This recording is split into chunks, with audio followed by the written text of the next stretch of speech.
Hey everyone, this is Stuart from T1 Race Development. I wanted to just go ahead and touch on one of the last engines we have shipping out this week. This is a 4.3 liter GT1R Stage 7. We're going to be shipping this out to English Racing and the Rudin family. They've been good customers. This is actually going to be the second one of our long blocks that they've purchased in the last couple months.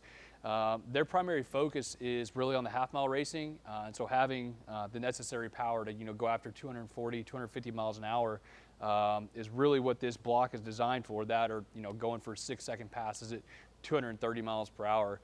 You can kind of tell by the way it looks that there's not a whole lot of corners cut or things not addressed.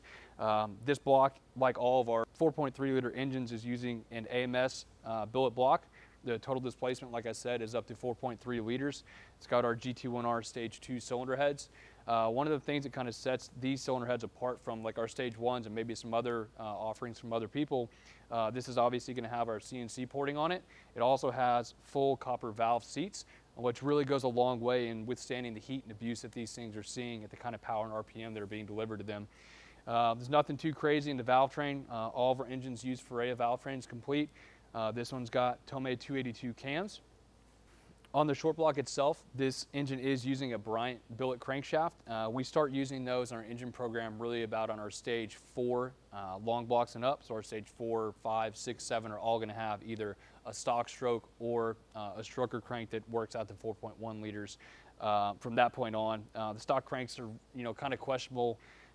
Really 1250, 1300 in our experience. So like I said, everything gets a billet crank at that point. As is the case with all of our Stage 6 and up long blocks, this is going to have our GT1R aluminum rods. Most of the time you'll be finding these aluminum rods in all-out race cars, although we do have some cars that are not just specifically raced with really low mileage. They'll run aluminum rods, but for the most part these are found in all of our all-out race car builds. Then it's got a T1 spec custom piston. Obviously this one's going to have a little bit bigger bore. It's been bored out to 98 millimeters from the factory 96 millimeter. Everybody that's kind of familiar with our engine program has probably heard of our head gasket design. We've got our proprietary GT1R head gaskets in here. This has been in all of our long blocks for about the last 4 years above the 1400 horsepower level, and has really been a game changer. I think that we were kind of the first ones to really start using that on these engines, and it put a leg up on the competition. It's continued to be kind of a staple of our long blocks and has really promised, repeatable passes event after event after event. It's been really nice not having to pull heads off after every single race and put new gaskets on it. Understandably, some of the main questions we get when people are shopping for long blocks is, hey, what's the engine good to power-wise? Another one is, how high can I rev it? With these Stage 7 long blocks, we've made north of 3,000 wheel horsepower on a number of cars. A lot of you guys are familiar with George Dodworth, Maurice Stanley.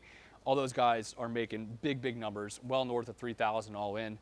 And so, that's a pretty insane number to think about displacement between 6 cylinders, but that's where we're at this point. Even with the extra displacement, we're at over half a liter displacement more than a stock engine. We're still turning these things 9,000, 9,500 RPM. It's pretty staggering numbers when you consider that we're still using so much of the factory Nissan architecture on the engine. As is pretty obvious just by looking at the engine, this thing has been coated a really beautiful gold powder coat. Most everybody that orders long blocks from us wants to do some type of cool color or even just something subtle black. The factory covers are pretty ugly and gray. Most people are willing to pay the extra money to get something that looks this awesome to put in their, their really badass project that they're putting the final touches on. So what we got in terms of customization on these engines, obviously the powder coating. If customers do want to switch to a color or just a black titanium bolt, we've got full titanium bolt sets for these things. So we really try and think of anything that the customer could want in terms of performance, cosmetics, whatever they want, we're putting something like this in their car. So I hope you guys learned some cool things about our long block program here at T1. We're gonna get this thing in the crate, get this out to the guys at English, let them do their best to try and break this thing. If you guys got any questions about anything with our engine program, GTR builds, anything like that, we're here to help anytime. So drop us an email, sales@t1racedevelopment.com. The website's t1racedevelopment.com, or feel free to give us a call, 214-607-9022.